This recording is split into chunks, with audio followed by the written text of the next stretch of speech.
السلام عليكم البنات ومرحبا بكم في قناتي حرفة ونجاح. اليوم حابة نحكي معكم على مشروع جميل ونتوي ومربح بزاف، مشروع الخياطة. بصراحة البنات الخياطة ماشي غير حرفة، راهي فن وراحة نفسية. كي تقعدي قدام الماشينة وتبداي تخيطي بيديك تحسي بواحد الراحة كبيرة بزاف، وصدقوني اي وحدة تتعلم الخياطة تقدر تغير حياتها للأفضل. نعرف بزاف بنات يقولوا لي نحب نتعلم الخياطة، يعني يحبوا يخيطوا بصح يخافوا من الماشينة ولا ما يعرفوش منين يبداو، يسمى ما عندهمش خبرة. وهنا انا اليوم معاكم نبداو خطوه بخطوه من الصفر حتى توصلي لمرحله الاحتراف. اول حاجه نجهزوا الادوات. شوفي حبيبتي، ماشي لازم تشري كلش دفعه واحده، نبداو بالاشياء الضروريه فقط ومن بعد راكي تشري بعقلك. نبداو الماشينه الخياطه ليش تكون مستعمله ما يهمش. نحتاجو مقص خاص بالقماش، نحتاجو متر للقياس، ابر وخيوط ملونه، بيان سور دبابيس باش تعاونك في الخدمه. نحتاجو طباشير ولا قلم اللي تكتبي به على القماش، واقمشه بسيطه للتدريب. نصيحه من القلب، كي تروحي تشري القماش اختاري قماش يكون طري وسهل الخياطه، يعني ما تروحيش تشري مباشره يعني الاقمشه هذوك الصعبه، خليك يعني خطوه بخطوه. تاني حاجه لازم نعرفوا الغرز الاساسيه، الغرزه المستقيمه وغرزه الزاويه وغرزة المنحنى، هادو هما الاساس تاع اي عمل في الخياطه.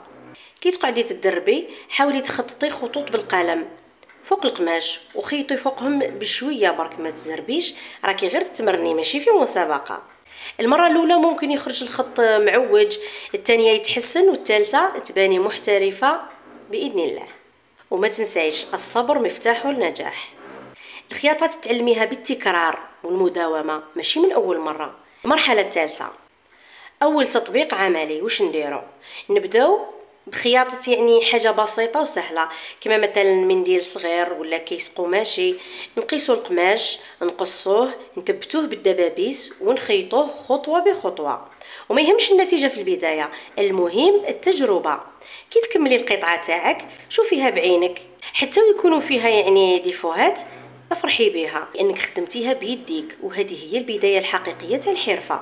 من بعد نطلعوا المستوى شويه، نخدموا قطعات تقدر تكون هكذا منتج للبيع، مثلا وساده صغيره، كيس تاع المكياج، مفرش تاع طاوله بسيط. هنا نتعلموا نخيطوا بخط مستقيم، نغلقوا الزاويه باتقان، ونزيدوا لمسه تاع ديكور، دونتيل، ازرار، الدبله هذيك اللي نخدموا بها، ولا خياطه مزدوجه به تبان يعني قطعه احترافيه. البنات ماشي صعيبه، غير ركزي وتبعي المراحل راح توصلي بعيد باذن الله. نرجعوا لمرحله التطوير. كي تولي عندك شويه خبره جربي تخدمي حاجات جديده، مثلا كيس تاع الخبز، غطاء آلة القهوه، غطاء الفريجيدير، الامور هذيك تاع المطبخ. كل قطعه تخدميها صوريها، خبيها في ملف خاص بخدمتك باش كي تشوفي الفرق بين اول قطعه واخر وحده تحسي بالفخر. المرحله الاخيره كيفاش تحولي الموهبه تاعك لمصدر دخل. اليوم الحمد لله تقدر كل وحده تبيع خدمتها وهي في دارها. صوري خدمتك بطريقه نظيفه، حطيها فوق خلفيه بيضاء ولا خشب فاتح، وحاولي الضوء يكون طبيعي. اكتبي وصف بسيط يعبر على حبك للحرفه، مثلا منتج مصنوع باليد بخياطه جزائريه 100%. عرضي خدمتك في مجموعات فيسبوك ولا فتحي صفحة خاصة بيك، ومع الوقت رايحة تبني اسم وتولي ثقة. ماشي لازم تكون البداية مثالية، كل ناجحة كانت في بلاصتك يوما ما. النصيحة من القلب، ما تخليش الخوف يوقفك. الماكينة ماشي حاجة تخوف، هي صديقتك في النجاح، وكي تتعلمي كيفاش تحكمي فيها رايحة تولي تحبيها أكثر من البورتابل. وثقي في روحك، قولي أنا نقدر، لأنك تقدري فعلا، ماشي غير تتعلمي، تنجحي وتكسبي وتولي مصدر فخر لعائلتك.